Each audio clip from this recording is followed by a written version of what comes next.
嗨，大家好，我是坦皮叔。今天是2025年7月14号，这一期我们继续聊聊俄罗斯入侵乌克兰，看一看乌克兰战场上又有什么变化。今天是俄罗斯侵略乌克兰的第1237天，也是乌军进入库尔斯克的第343天。昨天前线总共发生214次战斗，到昨天为止，俄军在乌克兰战场累计伤亡人数1031600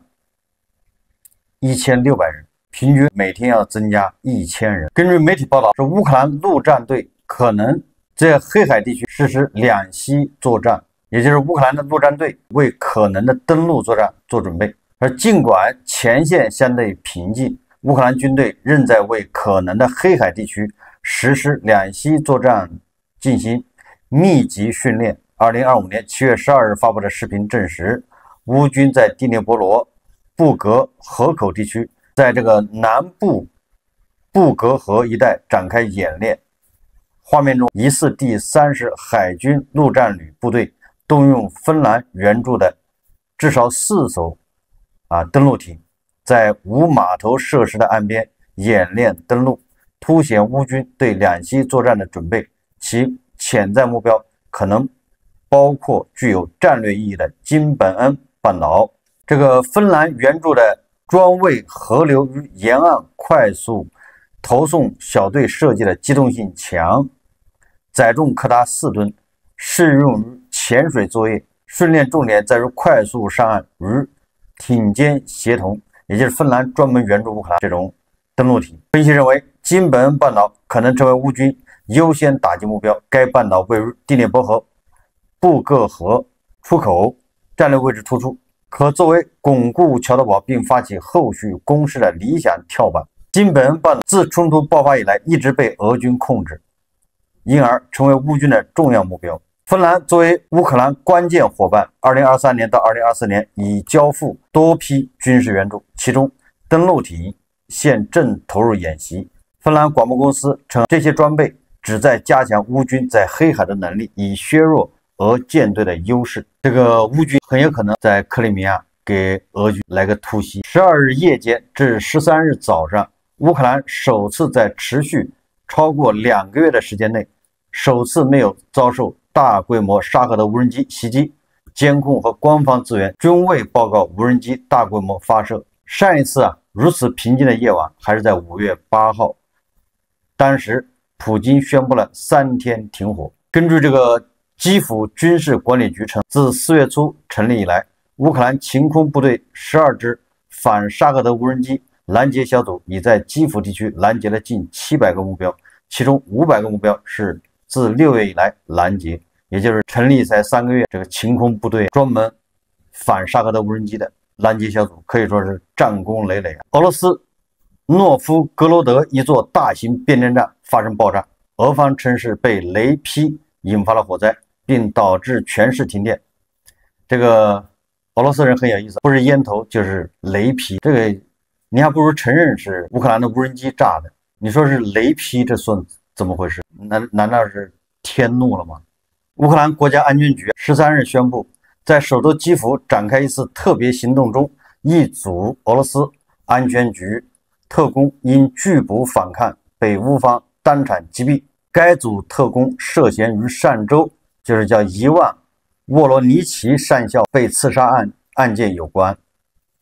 根据路透社报道，乌克兰国家安全局在电报平台发布声明指出，这些俄方特工于上周四暗杀沃罗尼奇上校。今日清晨，乌方对其展开追捕行动，在执行特别任务过程中，这个俄罗斯的这些特工拒捕并激烈抵抗，最终被当场歼灭。乌克兰的国家安全局还透露，执行刺杀任务的是一男一女2名杀手，依据上级指令长期跟踪并锁定目标。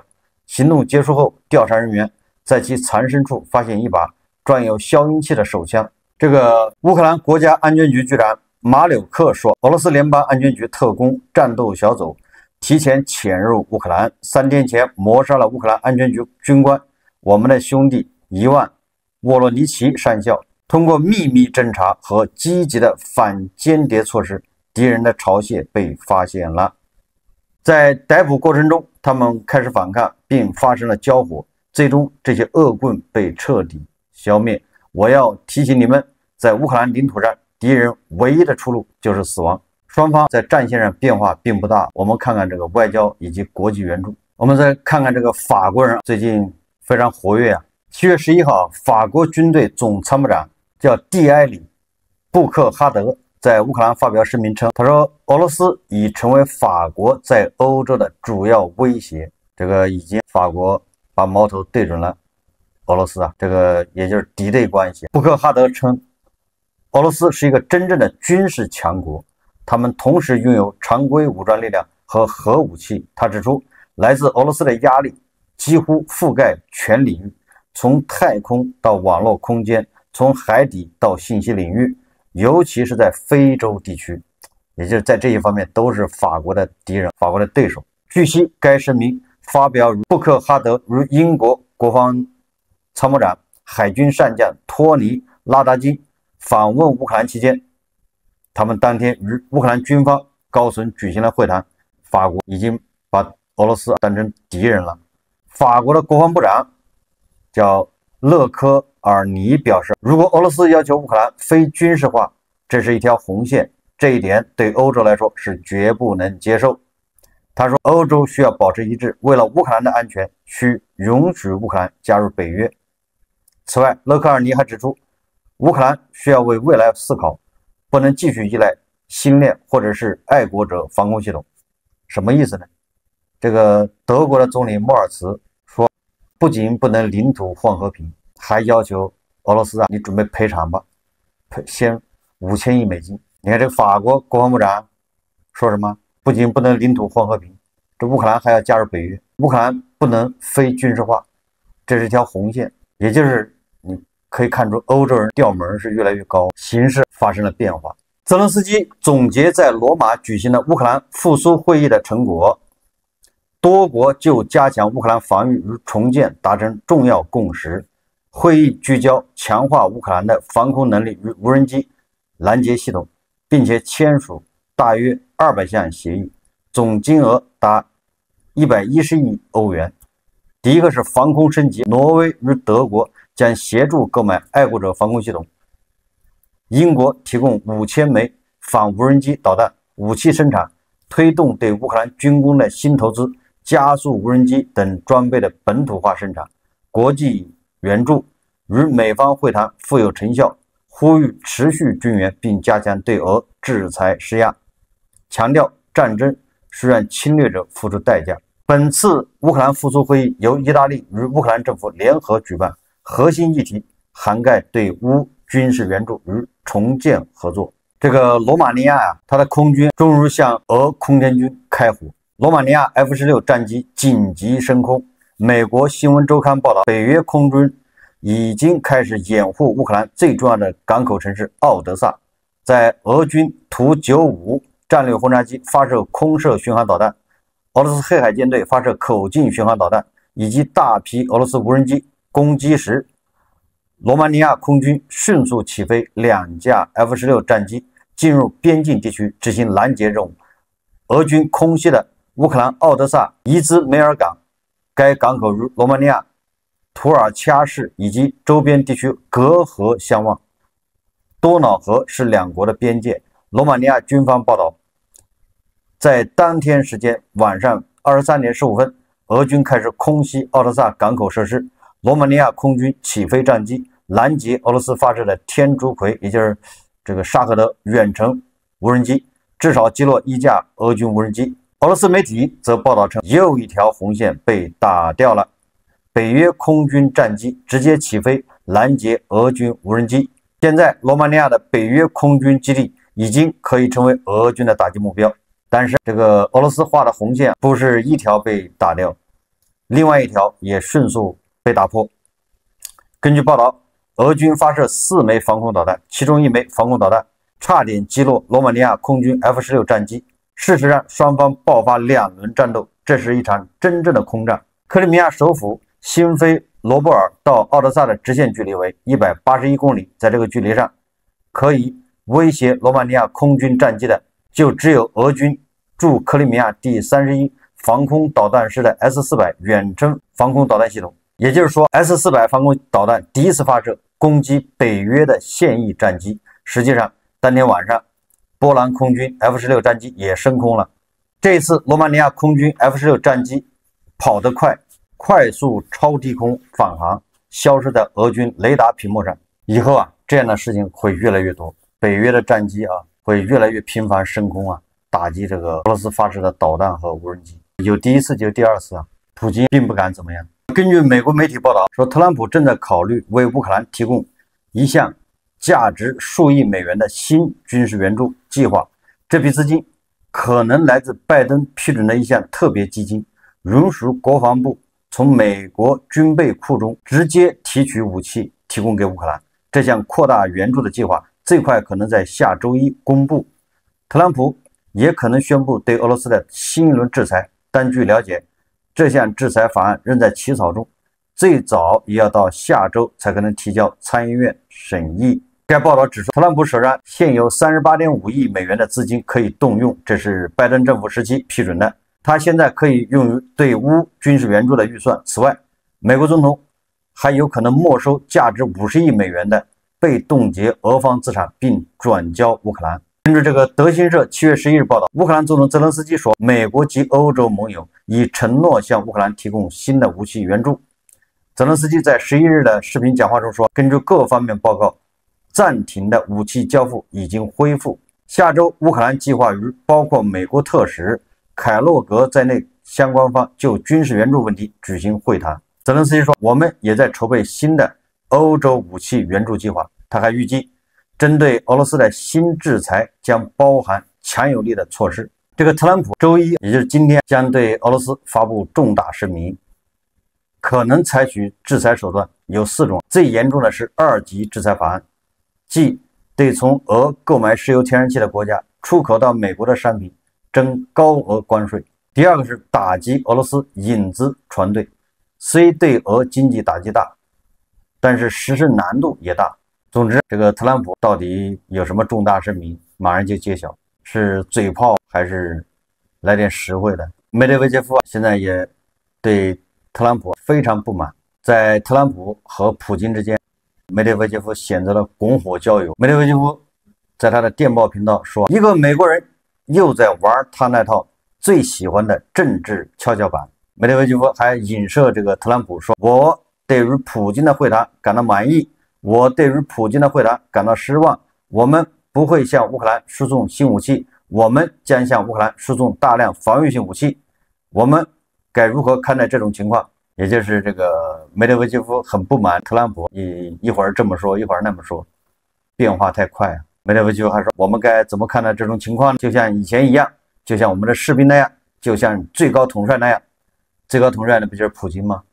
像普京那样，普京什么样？说根本不用放在心上，继续推进特别军事行动的目标，收回我们的土地，为胜利而奋斗。说完了就赶紧换尿不湿。对于俄罗斯的坏消息是一个接一个。根据大马士革外交人士透露说，叙利亚与以色列官员将在巴库举行会晤。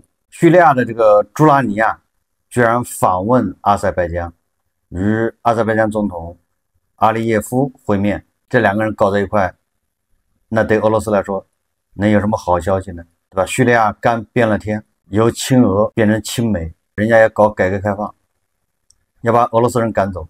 那这个阿塞拜疆的这个阿利耶夫现在正在做这事。俄罗斯总统普京的特使，这个俄罗斯什么紧急情况部的部长，跑到巴库想见这个阿塞拜疆总统阿利耶夫，结果人家不见他，不仅不见，而且还宣布要派这个雇佣兵啊进入乌克兰作战。那你说叙利亚的朱拉尼和阿塞拜疆的阿利耶夫2个人见面谈什么呢？交流什么？肯定是互相打气，怎么样趁这个机会踹俄罗斯一脚，远离俄罗斯，彻底的跟俄罗斯脱离俄罗斯的影响。对俄罗斯来说，这些国家那就是火高校团体针对俄罗斯啊，这叔叔能忍，婶婶忍不了。这是联盟反俄统一战线。在国际政治中，权威是一种隐形资产，一旦被打破，就再也难以恢复啊。这个大帝的人设一向是铁人、铁腕、强悍，结果在乌克兰被人打得鼻青脸肿，对吧？现在什么个局面？这些前苏联的加盟共和国，或者是这些被俄罗斯控制的这些小弟，现在纷纷揭竿而起。亚美尼亚也跟阿塞拜疆双方在没有俄罗斯的情况下，没有中间商的情况下，人家和平，相逢一笑泯恩仇。他们终于发现，他们之间的矛盾都是因为俄罗斯在里面挑拨，让局势让问题变得越来越复杂。没了俄罗斯，他们之间很快就能和平，双方要合作，打开通道。所以对俄罗斯来说，现在叫破鼓万人锤。一向以地缘政治大师自诩的普京，现在正在遭遇地缘政治的溃败，对吧？要遭受到真正意义上的众叛亲离。除了部分黄俄还在维护俄罗斯之外，俄罗斯的小弟没有多少了，抱着俄罗斯大腿痛哭流涕的已经是越来越少，连白俄罗斯现在都已经跟这个俄罗斯叫离心离德。白俄罗斯总统卢卡申科建议摩尔多瓦公民不要急于加入欧盟，在那里他们不会受到欢迎，并以乌克兰为例进行了说明。周六，卢卡申科在明斯克会见了摩尔多瓦前总统、现任摩尔多瓦社会主义党主席伊戈尔多东。卢卡申科在会面时称：“我以一位老政治家的身份给你们建议，不要急于加入任何联盟，你们在哪儿都不会受到欢迎。”这个卢卡申科以老政治家、一个长者的姿态向这个后辈叫伊戈尔多东向他传授经验，哪个联盟都不要加入。什么意思？话里有话，也是白俄罗斯跟俄罗斯也不是联盟。大家也能看到，俄罗斯侵略乌克兰3年半以来，表面上看白俄罗斯跟俄罗斯关系是最铁，但是到现在为止，白俄罗斯没有出一兵一卒，没有出一辆战车，没有他顶住了普京的压力，没有从白俄罗斯边境向基辅发难，而俄罗斯把手伸向了金家，伸向了朝鲜，没有办法，他跟朝鲜抱得越来越紧。这个俄罗斯的五夫一娃一金，这少一股去朝鲜就像这个隔三差五的就要去一趟，这么紧密，搬救兵，给钱。那为什么不找卢卡申科呢？说明卢卡申科这个人老奸巨猾，普京想把他绑到俄罗斯这个战车上很难，他比泥鳅还滑呀，所以他这个向摩尔多瓦前总统传授经验，就是什么联盟也不要加入俄罗斯的联盟啊。现在高加索地区情况十分危急，这对俄罗斯来说，土耳其正在从高加索到中东的新地缘政治权力轴心中将俄罗斯排除在外。7月13号消息，俄罗斯总统普京认为苏联解体是当局渴望与西方国家保持同一文明。塔斯社对此进行了报道。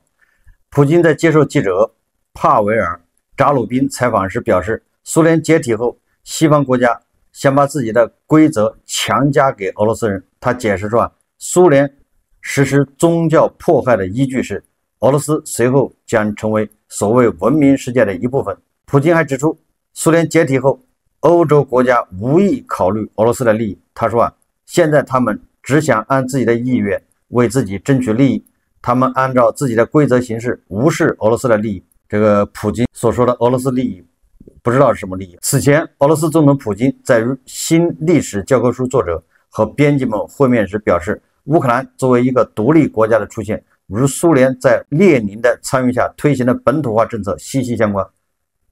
普京强调说，首先，这些本质上相同的政治力量导致了俄罗斯帝国的崩溃，然后他们试图恢复俄罗斯的国家地位，并寻找新的形式，试图用一些漂亮的口号来吸引国家精英。这个普京做梦还在想着要回到什么俄罗斯帝国时代、沙皇时代，或者是前苏联时代，做梦都想这个。很可惜，这叫倒行逆施，必然会被历史车轮碾得粉碎。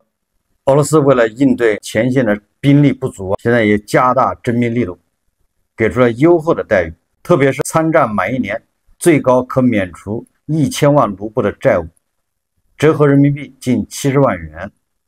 这个代价不低，因为这个债免掉，那这个债谁还呢？媒体称，俄期待这一政策能够解决前线兵源不足的问题，但也可能面临着严重的负面后果。免除的债务最终还是纳税人承担，而有钱的家庭可以通过金钱运作避免被征兵。谁在为俄罗斯的这个发动的战争买单呢？克里姆林宫没收了企业495亿美元的财产，以弥补石油收入下降的预算。这是彭博社报道。这个俄罗斯的私人企业、国有企业，还有俄罗斯人的社会福利，一起为这场侵略战争买单。由于战争开支的增加，挤占了非必要的财政开支，由国企负担不同雇佣军的费用，而克里姆林宫没收各财团的这个企业资产，成了俄罗斯政府弥补战争支出造成的财政赤字的窟窿。利用战争经济带来的通胀引发的卢布贬值对俄罗斯人的掠夺。总之，这个俄罗斯人要为这个侵略战争买单。诸多迹象显示，尽管俄罗斯军队仍在乌克兰战场上处于进攻状态，不断对乌克兰发起规模越来越大的攻击，但用于支持这场战争的资金已经出现了问题。这意味着在资金耗尽后，或者在资金耗尽前，克里姆林宫将被迫停止这场战争。实际上，从俄军现在在战场进展速度，尤其是很久没有拿下什么战略要地，就能看出这一点，也就是俄罗斯它发动战争所需的资金现在已经出了问题，没有钱打什么仗。我们再看欧盟主席冯德莱恩，他谈到大国与普京是否互动，决定大国与欧盟的关系。大家看视频。We also know that China's unyielding support for Russia is creating heightened instability and insecurity for Europe. We can say that China is de facto enabling Russia's war economy, and we cannot accept this. And I've always said how China continues to interact with Putin's war will be a determining factor for EU-China relations going forward. If China claims to defend the international rules-based order, then it should unequivocally condemn Russia's gross violation of Ukraine's sovereignty, territorial integrity, and internationally recognized borders, and act accordingly. And if China claims to defend multilateralism, then it must respect the rules and principles of international trade anchored in the WTO. 根据媒体报道，2024年俄罗斯对大国出口原油 1.08 亿吨，占大国进口总量的 19.6%， 占俄罗斯原油出口的 45%。这两个数字是基本上比较准确的，我以前也介绍过。俄罗斯的原油的 40%多到 50% 是卖到大国的，剩下的 40%几卖到印度。但是大国从俄罗斯进口的石油只占大国的1/5不到，也就是大国它还要向沙特、伊朗，甚至还有澳大利亚很多地方进口石油，就形成一个什么？形成对俄罗斯来说，大国是唯二的客户，它没有什么议价能力。对大国来说，你俄罗斯的油再多，你也只占1/5，不超过1/5，这叫依赖度完全不一样。20%的油基本上已经是上限了。那么，如果特朗普要搞这种2级制裁，那恐怕这个对俄罗斯来说是一个重大打击，对大国来说，那肯定是增加了很多麻烦。这个麻烦在哪儿？不是说你买不到石油，而是有很多炼油企业，它一旦它吃惯了俄油，那你再进口别的油它对它这个企业来说是压力非常大，它的效益不一定好。搞过这种炼油或者是搞过其他什么原料加工的都懂。你那个肚子、你那个脾、你那个胃只适合吃面食，那他天天给你米饭吃，你其实不舒服，就这个道理。你是吃米饭的，你要天天吃面食，你也不舒服。每一套工艺设备它都是针对原料设计的。